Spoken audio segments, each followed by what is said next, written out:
एक अजीम हीरो जिसने उस देव हैकल दुश्मन को शिकस्त दी जिसने बनी इसराइल को गुलाम बना रखा था।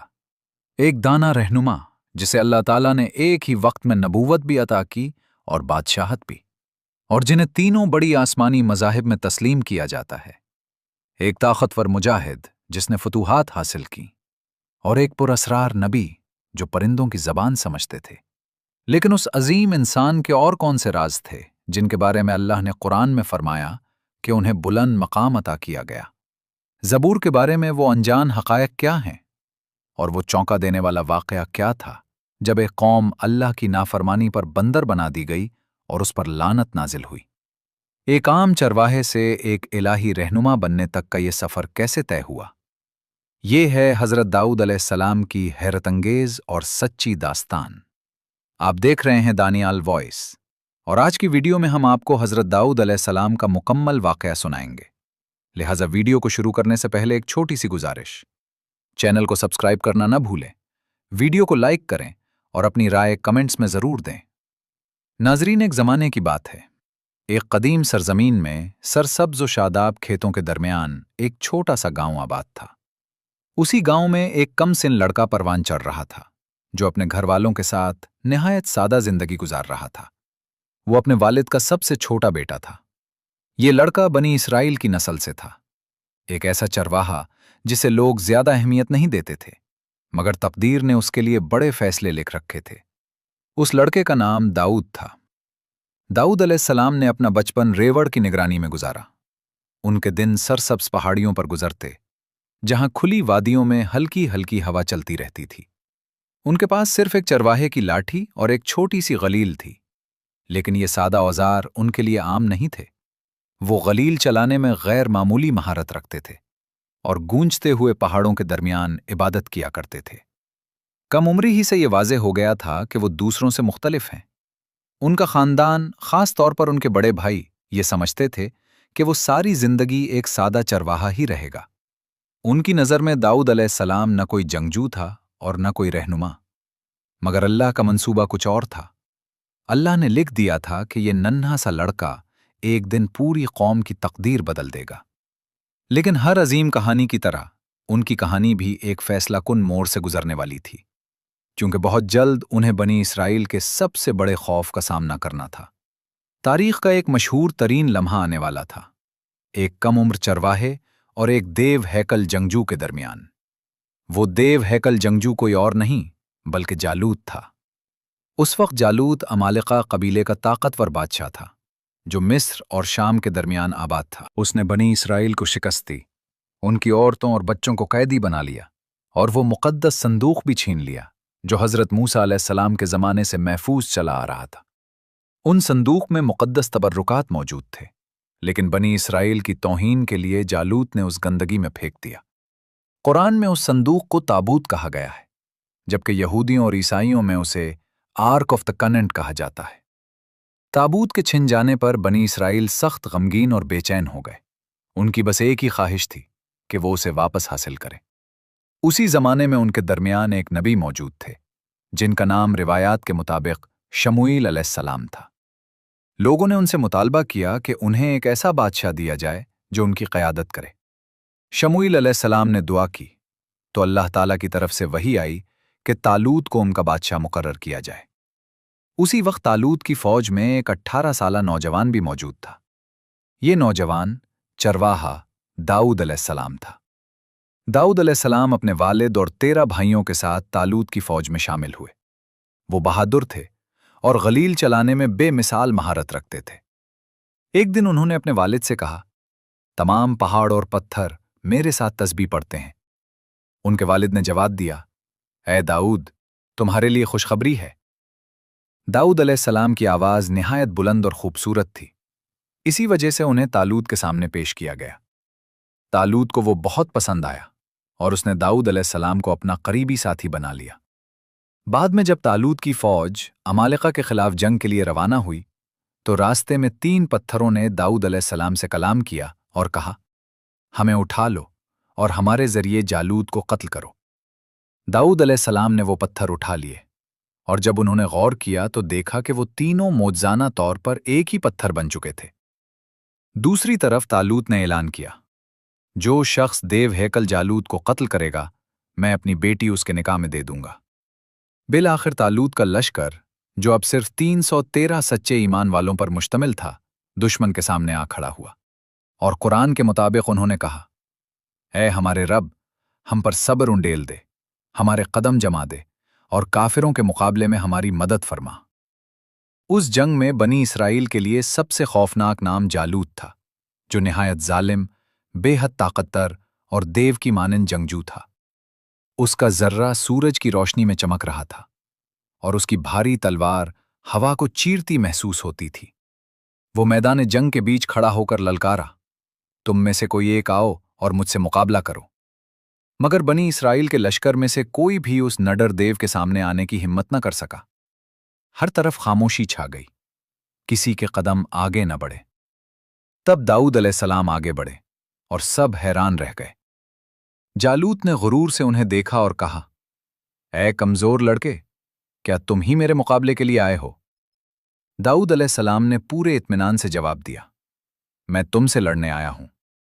जालूत हंसा और बोला, एक चरवाहा, और वो भी मुझ जैसे जंजू से? मगर दाऊद अलैहिस्सलाम पुरसकून रहे, क्योंकि उन्हें अल्लाह पर कामिल यकीन था। उन्होंने ज़र्रा नहीं पहनी, उनके पास सिर्फ एक छोटी सी गलील थी और ईमान की ताकत। दाऊद अलैहिस्सलाम गलील हाथ में लेकर जालूत की तरफ बढ़े और फरमाया, तुम मेरे पास तलवार और ढाल लेकर आए हो और मैं तुम्हारे पास इस गलील के साथ आया हूं। फिर दाऊद अलैहिस्सलाम ने खास पत्थर गलील में रखा, गहरी सांस ली और पूरी कुव्वत से पत्थर फेंका।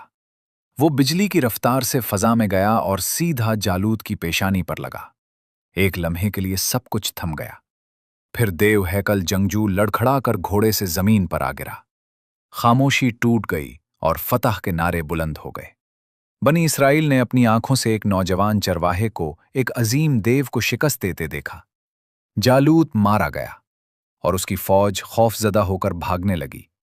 ये सिर्फ एक जंगी फतह नहीं थी, बल्कि ईमान, हौसले और अल्लाह पर तवक्कुल की जिंदा मिसाल थी। दाऊद अलैहिस्सलाम अब सिर्फ चरवाहे नहीं रहे थे, बल्कि एक हीरो बन चुके थे। मगर ये कहानी का सिर्फ आगाज था, क्योंकि अल्लाह ताला कुरान में फरमाता है कि अल्लाह के हुक्म से उन्होंने दुश्मन को शिकस्त दी। दाऊद अलैहिस्सलाम ने जालूत को कत्ल किया और अल्लाह ने उन्हें बादशाहत और हिकमत अता की और जो चाहा उन्हें सिखाया। अगर अल्लाह लोगों को एक दूसरे के जरिए दफा ना करता तो जमीन में फसाद फैल जाता। मगर अल्लाह तमाम जहानों पर बड़ा फजल फरमाने वाला है और यही फतह दाऊद अलैहिस्सलाम की जिंदगी में एक नए दौर का आगाज बन गई। अब इस नौजवान के लिए एक और भी बड़ा सफर इसका मुंतजिर था, यानी बादशाहत। जालूत के जमीन पर गिरने के साथ जो फतह के नारे बुलंद हुए, उन्होंने बनी इसराइल की तकदीर बदल दी। इस वाक़े के बाद दाऊद अलैहिस्सलाम का नाम हर तरफ गूंजने लगा। लोग उन्हें एक हीरो के तौर पर देखने लगे। खुद बादशाह तालूत भी उनकी बहादुरी से मुतासिर था। लेकिन बड़ी फतूहात अक्सर बड़े इम्तिहानात भी साथ लाती हैं, क्योंकि लोग रोशनी को देखकर उसे सराहते तो हैं, मगर बाज़ औक़ात उसे बुझाने की कोशिश भी करते हैं।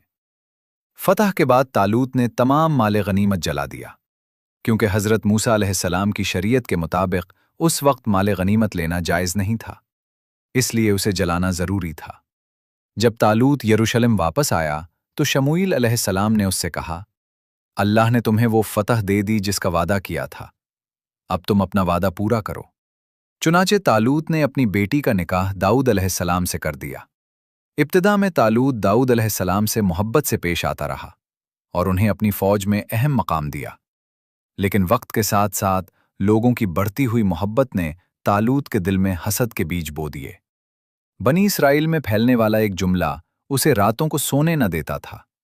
तालूत ने हजारों को मारा और दाऊद ने दसियों हजारों को। यही अल्फाज तालूत के दिल में हसद की आग बन गए। उसने दाऊद अलैहिस्सलाम को अपने लिए खतरा समझना शुरू कर दिया और उन्हें रास्ते से हटाने की तदबीरें करने लगा। मगर दाऊद अलैहिस्सलाम हर हाल में अल्लाह की पनाह तलब करते रहे। वो तालूत के गुस्से से बचते रहे और बरसों मुख्तलिफ इलाकों में रहते रहे। आखिरकार जब तालूत का इंतकाल हुआ तो सबकी नज़रें दाऊद अलैहिस्सलाम पर जम गईं। बनी इसराइल ने उन्हें अपना बादशाह बनाना चाहा, کیونکہ انہوں نے اپنی بہادری اور عدل دونوں سے لوگوں کے دل جیت لیے تھے۔ یوں ایک سادہ چرواہا اب نبی بادشاہ بن کر تخت پر بیٹھا۔ داؤد علیہ السلام صرف ایک جنگجو نہیں تھے، بلکہ عدل کی علامت ایک بادشاہ تھے۔ اپنی حکومت میں انہوں نے کبھی اپنی رعایا پر ظلم نہیں کیا، غریبوں کا خیال رکھا، یتیموں کی حفاظت کی، اور ان کی حکمرانی عدل، حکمت اور اللہ پر گہرے ایمان پر قائم تھی۔ وہ ایسا بادشاہ نہیں تھے جو لوگوں سے دور رہے، بلکہ خود لوگوں میں گھل مل جاتے اور ان کے مسائل سنتے تھے۔ ان کے دور میں امیر اور غریب سب کے لیے ایک ہی قانون تھا، کیونکہ وہ سمجھتے تھے کہ عدل اللہ کی طرف سے دی گئی سب سے بڑی امانت ہے۔ سب لوگ ان کی اطاعت کرتے تھے۔ قرآن میں فرمایا گیا، اے نبی، ان کی باتوں پر صبر کرو اور ہمارے بندے داؤد کو یاد کرو جو بڑی قوت والا تھا۔ وہ ہر وقت اللہ کی طرف رجوع کرنے والا تھا۔ اللہ تعالیٰ نے داؤد علیہ السلام کو نہایت طاقتور اور خوبصورت آواز عطا کی۔ جب وہ زبور کی تلاوت کرتے تو جنگلی جانور بھی جمع ہو کر سنتے۔ اللہ نے انہیں زرعی بنانے کا فن بھی سکھایا اور اس صنعت میں خاص مہارت عطا کی۔ قرآن میں فرمایا گیا، ہم نے داؤد کو اپنی طرف سے خاص فضل دیا۔ اے پہاڑوں اور پرندوں، اس کے ساتھ تسبیح کرو، اور ہم نے اس کے لیے لوہا نرم کر دیا۔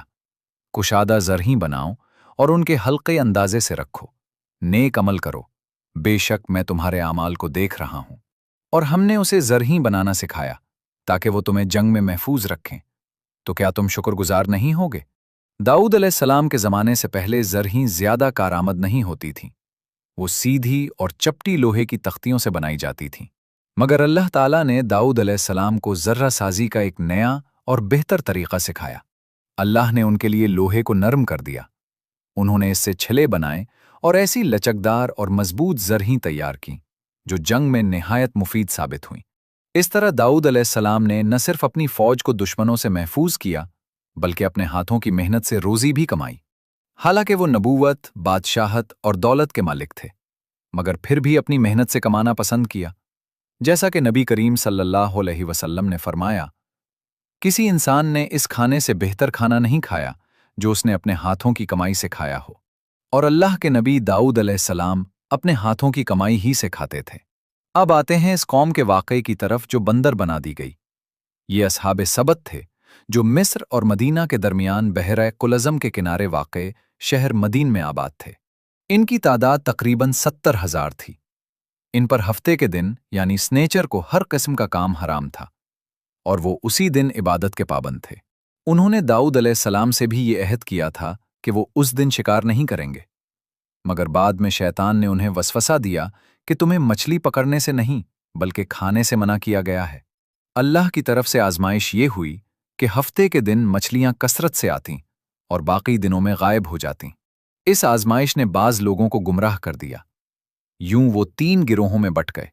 پہلا گروہ وہ تھا جس نے اللہ کے حکم کی نافرمانی کی، مچھلیاں پکڑیں، خود بھی کھائیں اور بیچیں بھی۔ وہ ہفتے کے دن جال ڈال دیتے اور اتوار کو مچھلیاں نکال لیتے۔ دوسرا گروہ وہ تھا جو خود تو شکار میں شامل نہ ہوا، مگر گناہ کرنے والوں کو روکنے بھی نہ گیا، خاموش رہا اور کوئی نصیحت نہ کی۔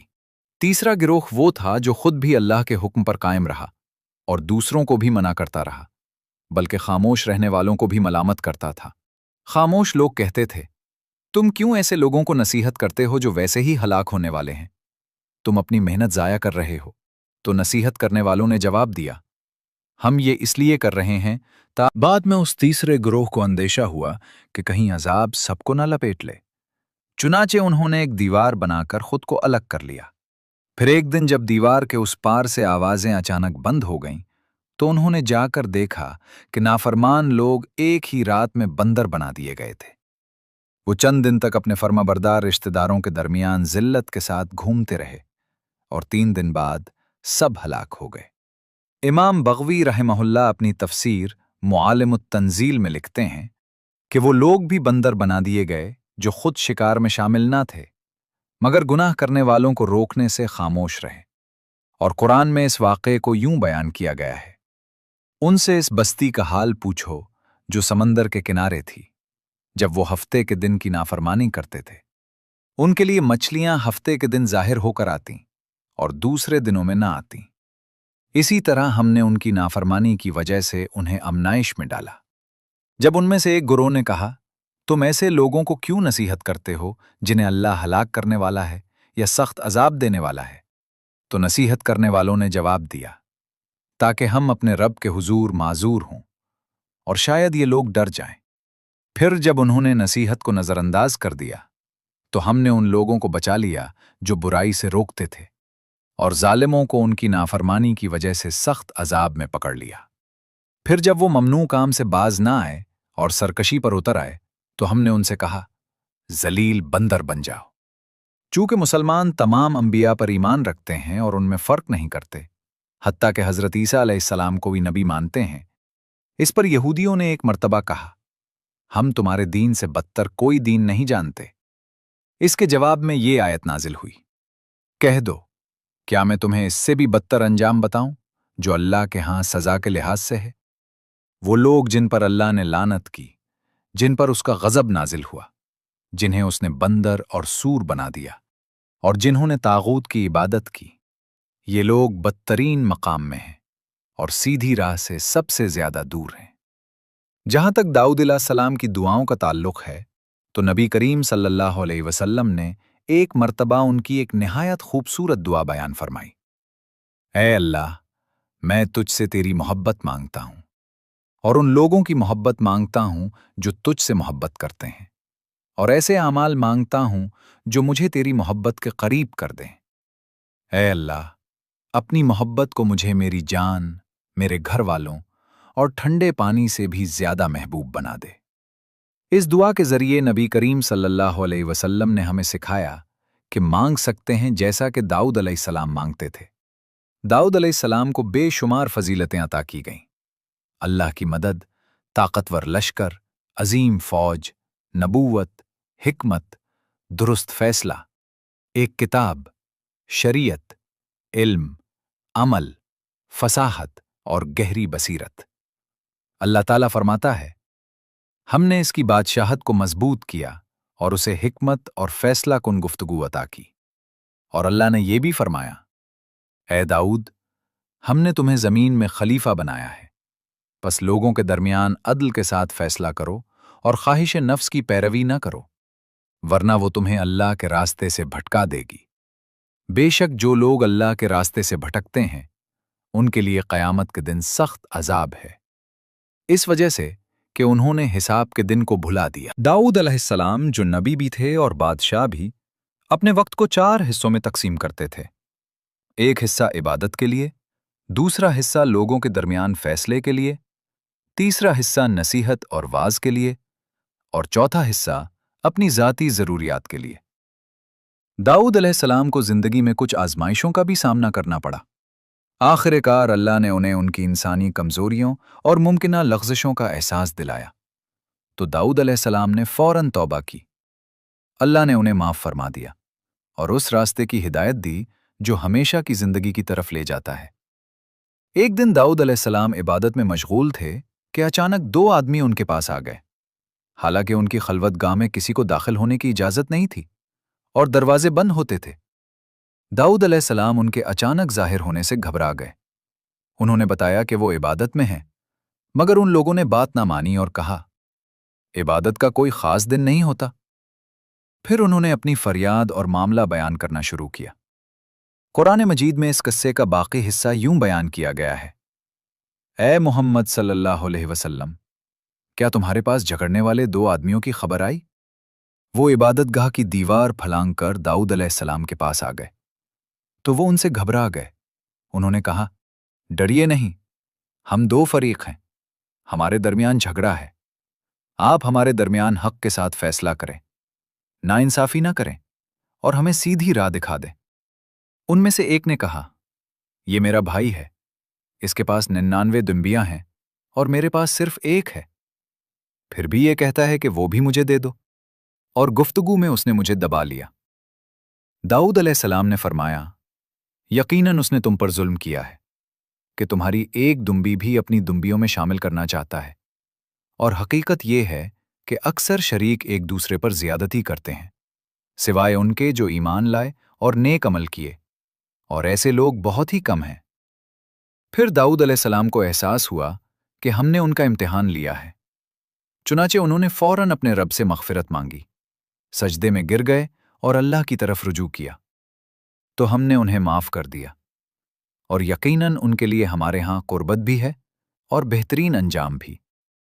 दरअसल दाऊद अलैहिस्सलाम से ये लग़ज़िश ये हुई कि उन्होंने दूसरे फ़रीक़ की बात मुकम्मल सुने बग़ैर फ़ैसला फरमा दिया। हालांकि जब दोनों पहलू पूरी तरह न सुने जाएं तो फ़ैसला बदल भी सकता है। बज़ाहिर हक़ पर नज़र आने वाला गलत और बज़ाहिर गलत नज़र आने वाला हक़ पर भी हो सकता है। जैसे ही वो दोनों आदमी चले गए, दाऊद अलैहिस्सलाम को अपनी लग़ज़िश का एहसास हो गया और समझ गए कि ये अल्लाह की तरफ से एक आज़माइश थी। चुनाचे उन्होंने फ़ौरन सजदा किया, तौबा की और अल्लाह से माफ़ी मांगी, और अल्लाह ने उन्हें माफ़ फरमा दिया। ये वाक़यात हमें ये सक़ देते हैं कि अल्लाह अपने नबियों को भी उनकी बशरी हैसियत का एहसास दिलाता है, ताकि बाद में आने वालों के लिए अमली नमूना कायम हो, और इससे ना उनकी नबूवत मुतासिर होती है और ना ही उनकी इस्मत। मुफस्सिरीन के मुताबिक इसे हसनातुल अबरार सय्यातुल मुक़र्रबीन कहा जाता है, यानी नेक तरीन लोगों की छोटी लग़ज़िशें भी हमारे लिए बड़ी नसीहत बन जाती हैं। क़यामत के दिन दाऊद अलैहिस्सलाम अल्लाह के मुक़र्रब बंदों में होंगे।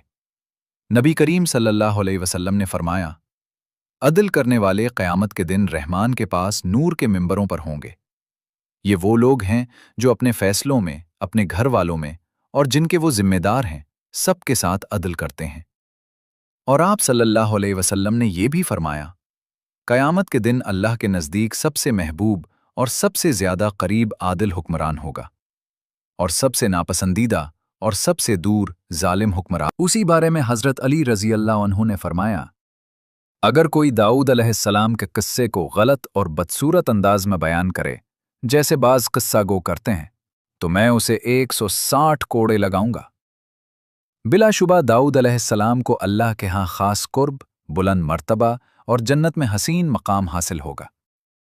दाऊद और उनके बेटे सुलेमान अलैहिस्सलाम के फ़ैसलों के बारे में अल्लाह फरमाता है, और दाऊद और सुलेमान को याद करो जब वो खेती के मामले में फ़ैसला कर रहे थे, जब रात के वक्त लोगों की बकरियां उसमें चर गईं और हम उनके फ़ैसले के गवाह थे। तफासीर के मुताबिक दाऊद अलैहिस्सलाम ने फ़ैसला फरमाया कि नुकसान के बदले बकरियां खेत वाले को दे दी जाएं, मगर सुलेमान अलैहिस्सलाम ने राय दी कि खेत बकरियों अनाज के हवाले कर दिया जाए ताकि वो उसकी मुरम्मत करें, और उस दौरान बकरियां खेत वाले को दे दी जाएं ताकि वो उनके दूध, ऊन और बच्चों से फ़ायदा उठाए। दाऊद अलैहिस्सलाम ने अपने बेटे की राय को पसंद फरमाया और अपना फ़ैसला वापस ले लिया। दाऊद अलैहिस्सलाम के रोज़े के बारे में आता है कि वो इबादत में बेमिसाल मोहब्बत और ताकत रखते थे। एक दिन रोज़ा रखते और एक दिन इफ्तार करते। यही सौम दाऊद कहलाया, जो बाद में उम्मत मोहम्मद सल्लल्लाहु अलैहि वसल्लम के लिए बेहतरीन रोज़ा करार दिया गया। नबी करीम सल्लल्लाहु अलैहि वसल्लम ने फरमाया कि सबसे अफजल रोज़ा दाऊद अलैहिस्सलाम का रोज़ा है। वो रात को आधी रात सोते, 1/3 में इबादत करते और आखिरी छठे हिस्से में फिर आराम करते, ताकि फजर के लिए ताज़ा दम हो। दाऊद अलैहिस्सलाम शुक्रगुजार बंदे थे। एक बार अर्ज़ किया, ऐ मेरे रब, मैं तेरा शुक्र कैसे अदा करूं, जब शुक्र की तौफीक भी तेरी नेमत है। तो अल्लाह ने फरमाया, क्या तुम मानते हो कि हर नेमत मेरी तरफ से है? दाऊद अलैहिस्सलाम ने कहा, हाँ। अल्लाह ने फरमाया, यही बात मेरे लिए काफ़ी है कि मैं तुमसे राज़ी हो जाऊं। दाऊद अलैहिस्सलाम ने 40 साल हुकूमत की और 100 बरस की उम्र में वफ़ात पाई। उनके बाद सुलेमान अलैहिस्सलाम जानशीन बने। दाऊद अलैहिस्सलाम का मज़ार बैतुल मुक़द्दस में मस्जिद अक़सा के जुनूब मग़रिब में जबल सहयून पर वाक़े है। उनकी हुकूमत बनी इसराइल का सुनहरा दौर थी। उन्होंने यरूशलेम फ़तह करके उसे दारुल हुकूमत बनाया। वो नबी भी थे और बादशाह भी, और ये दोनों अजीम एज़ाज़ अल्लाह की तरफ से थे। उन्होंने अल्लाह के अहकाम पहुँचाने और इबादत का हक़ पूरी ज़िंदगी अदा किया। इसीलिए नबी करीम सल्लल्लाहु अलैहि वसल्लम ने अपनी उम्मत को दाऊद अलैहिस्सलाम की सीरत अपनाने की तलक़ीन फरमाई, और कुरान और हदीस में दाऊद अलैहिस्सलाम को अहले ईमान के लिए बेहतरीन नमूना करार दिया गया है।